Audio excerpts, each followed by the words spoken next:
Okay, November Papa 4, Echo Tango, 5 and 9. Thank you, 7-3, Q1Z. Hi and welcome to the channel.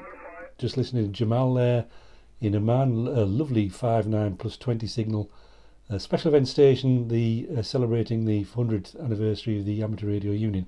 But this video isn't about DX on 10 metres. It's a quiet band actually, apart from Jamal.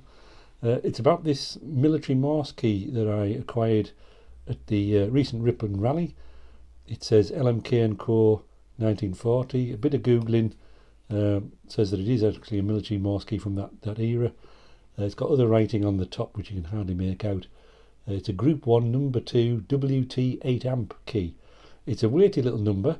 Got a spring-loaded tensioner, and it's got a reasonable action, but clearly it hasn't got a base. So this video is hopefully a successful one of getting a reasonable base on this and connecting it up and seeing how it performs. So you can join me outside with the seagull by the sounds of it. Don't know if you can hear that. Glorious out here. So this is a spare bit of from a new kitchen, a kitchen upstand, man-made quartz, heavy, and the idea is it's just about the right size actually. Hopefully I can cut it and hopefully I can drill it, and that's the idea, to make the base of the key. I've borrowed a neighbour's saw. I haven't used that before, so it could go horribly wrong, or it might just work, you never know. But that's the theory. Good chunky base. Hopefully that's not too thick. Well, we'll have a go and see how we get on. Right, so I've measured up. I'm going for 60mm across, so 10mm gap either side. I didn't want to match the ends because I thought that was a little bit too thin, so a little bit wider than it will be long. So a bit of tape and hopefully a neat cut, or not. Right, here goes. I think I've got this right. Crikey.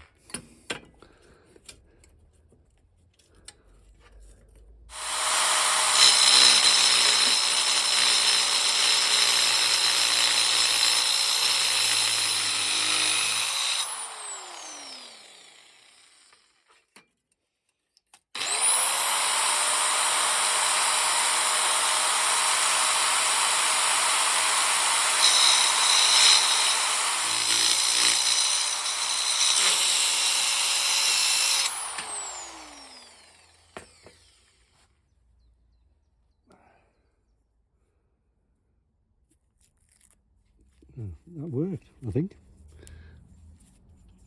Just a bit of filing, fingers crossed. Hey, pleased with that.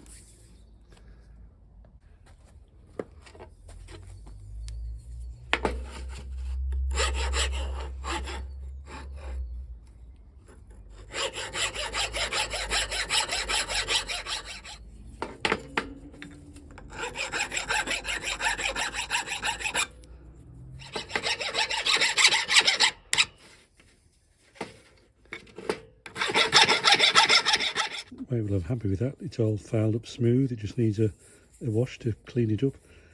So now to mark up some holes and drill, and hopefully it drills as easily as it cuts. Anyway, fingers crossed. Right, so I'm just going to make sure this is square before I mark up on the tape where the holes are. And the tape's just to stop the drill bit skidding. Best to take time in measuring, because I'm only going to drill it once. That looks fine. I bet my pencil doesn't reach. Oh, it does just.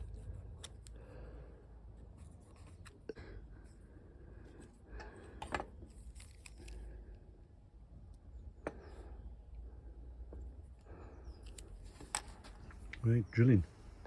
And what I forgot to say was, before I drill, I need to understand how I'm going to recess this, because I've got bolt heads on the base. Obviously it's going to not be level unless I cover them with feet or recess the heads with a larger drill, so I need to have a bit of think about that as well.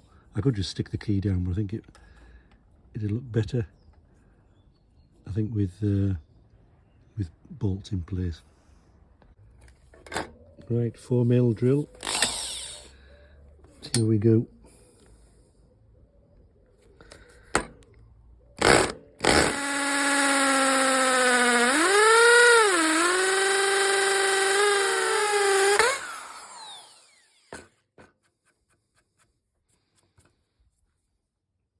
Yeah, went through okay. Now for the rest.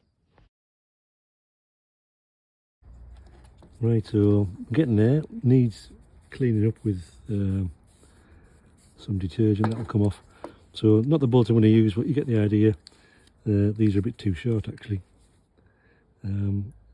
Just short.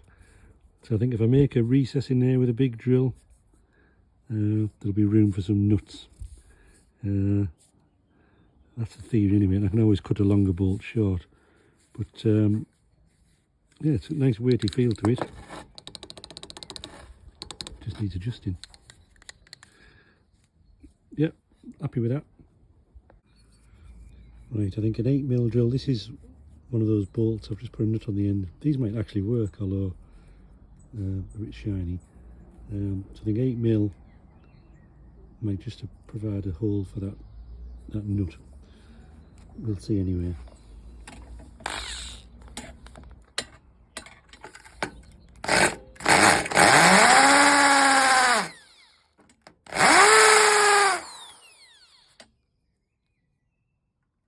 Oh yeah.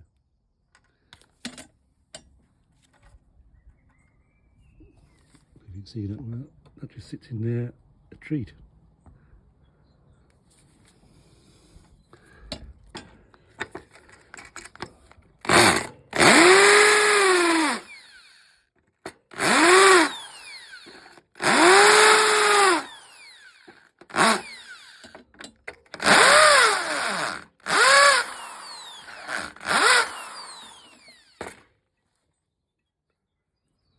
So as you can see, that's going to go in there nicely, I think now.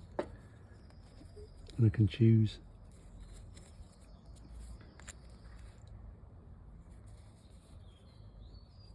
another nut and bolt combo if I want, brass or something. Right, I'll put the key on and see how it looks. Right, last nut to go. Just pop it into that recess. Hold it in.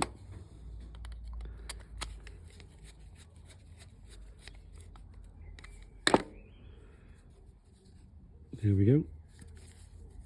How about that? They were just random nuts and bolts I picked. That one's just a little bit proud, so drill that a bit more, but yeah, happy with that. You could leave that like that, couldn't you? Just some felt or rubber or cork, something on the base, stop it slipping and protect the work surface. In the car I'll probably be using it like that, portable. Right, I'm just going to drill that one just a smidge more to lose that nut. Right, there we go, all cleaned up. Bolts, nuts recessed. Just needs a base and some wire to connect it up and adjusting it. Right, next day, it's not as sunny, we're back in the shack.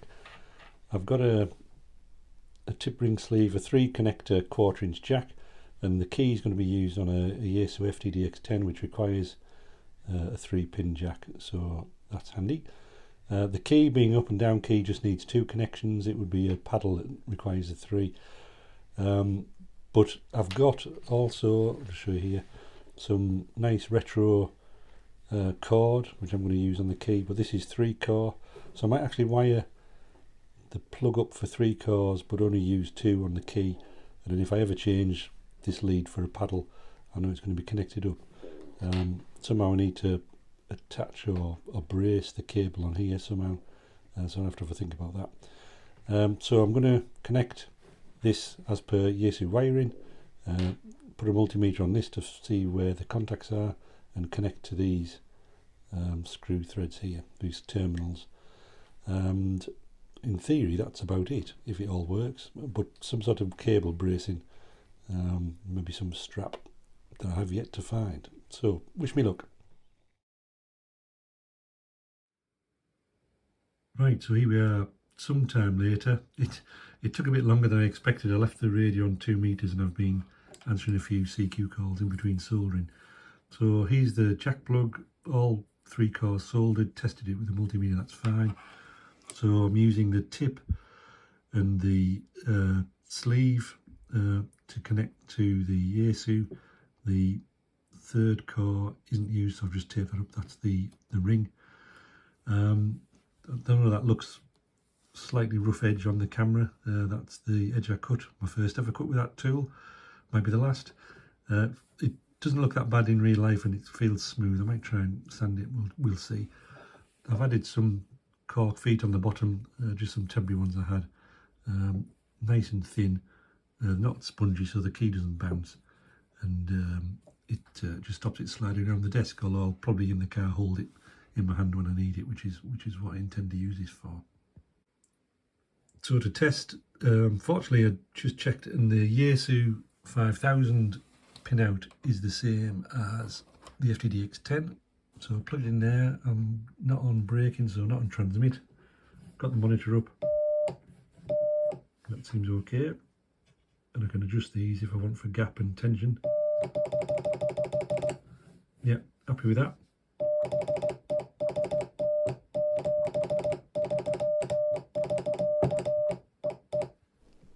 Well, that was one of those rare projects that actually went well from start to end. But thanks for watching. If you like the video, the channel's all about simple projects and operating. If you like and subscribe, you'll be notified of new videos when they're released. 73.